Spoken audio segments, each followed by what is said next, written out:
This is kind of a walkthrough of how my grading system works for most of my classes. And there's a lot of scholarship I draw on to create this model, and there's a little bit of it that is more nuanced, or that's my interpretation of some of a synthesis of a lot of things. Suffice to say, this is kind of how I do grading and how I encourage my students to do grading. I do use a community-based assessment model. But I do it based on the 8 aspects of writing. I kind of set the categories, and then I allow students to think through a little bit what each of those categories means, and I try and make sure that there's a clear understanding of what, or at least provide resources where if people get stuck, like they can see my version of it eventually. So I usually keep that in my Canvas files thing, or folder, yeah. Under handouts, it'll say like 8 aspects, rubric, and criteria. It's basically applying the 8 aspects to an academic paper. Here are some ways you might categorize things. What I have my students do is once they submit their papers, they will be distributed usually anywhere from 3 to 6 papers, usually 3 or 4, and then I provide substantial points to the actual assessments they do. It's like 5% of the semester grade per paper, or per project that they'll give feedback on. So essentially each of the 3 or 4 essays that they're providing feedback on, that is equivalent to a percent of their semester grade or a little more. So it's meaningful. It's meaningful. They earn their money. I make it rain on that one. Anyways, at least nickels and dimes. So how the grading system actually works is there are 9 criteria that they have to provide a numerical score for.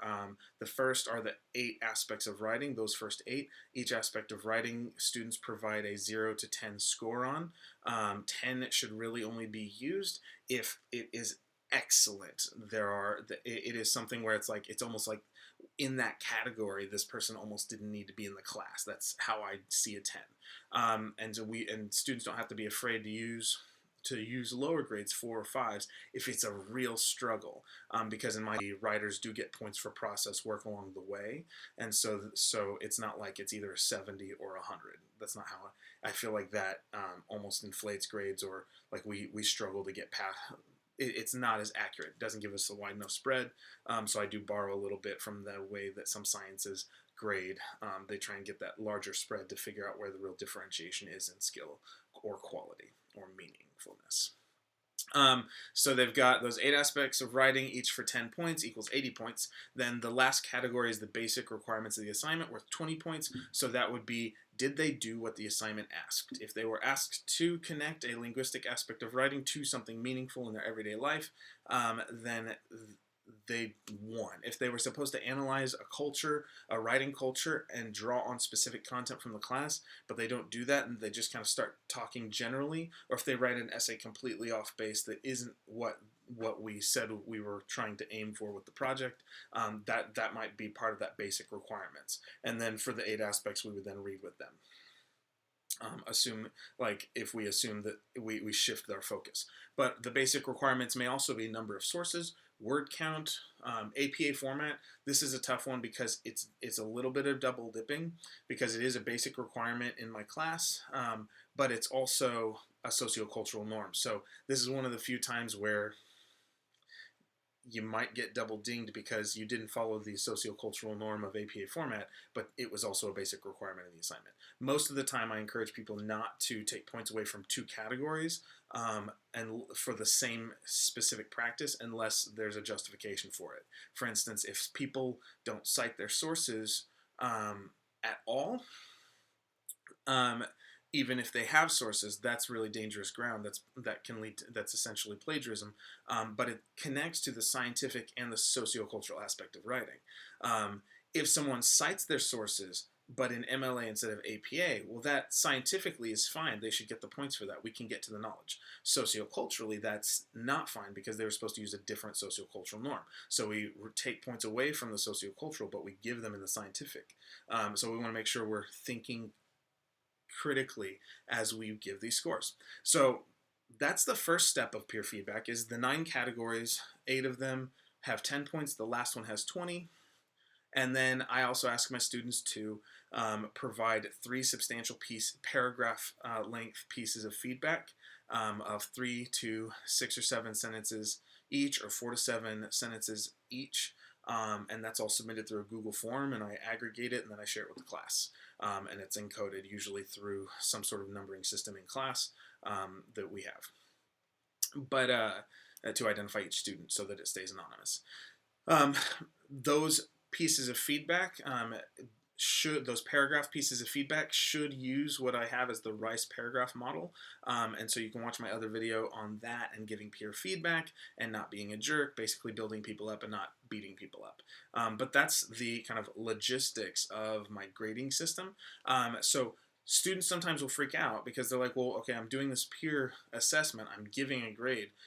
How does that play into the rest of the course? So your score for your essay or the other person's score for their essay, the baseline for that score is the average of the scores that peers give. Then I may adjust it up or down a little bit if I think that some of the peers were missing something based on their feedback and the scoring and what I see in the essay. I still read it, but the baseline score for an essay is the average of those 3 or 4 assessments from your peers. The final step of this would be you looking at that feedback, looking at the scores you were given, and choosing and standing and defending your work if you feel like you need to.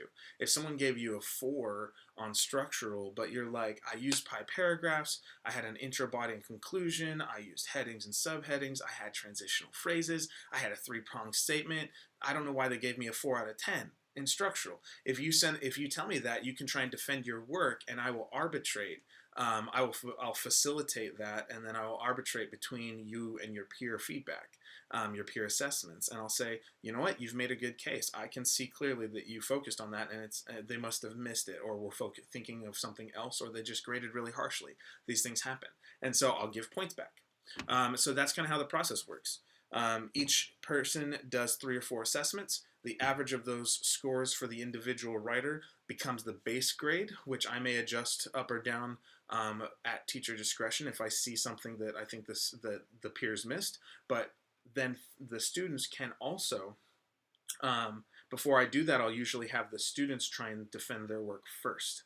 And if you want to defend your work, it's just send me an email or a text or something that lays out, or come into office hours, something that lays out why you don't think those scores work, because then you're not arguing with me. It's not like I'm giving in to that. I'm not just changing grades to change grades. You have to make a case, and if you defend your work successfully and you can tie it to what we've been learning in class or other writing principles, I'm all for it. Make the case. Show me what somebody missed, and then that can be a really good learning moment. So let's have some fun with it.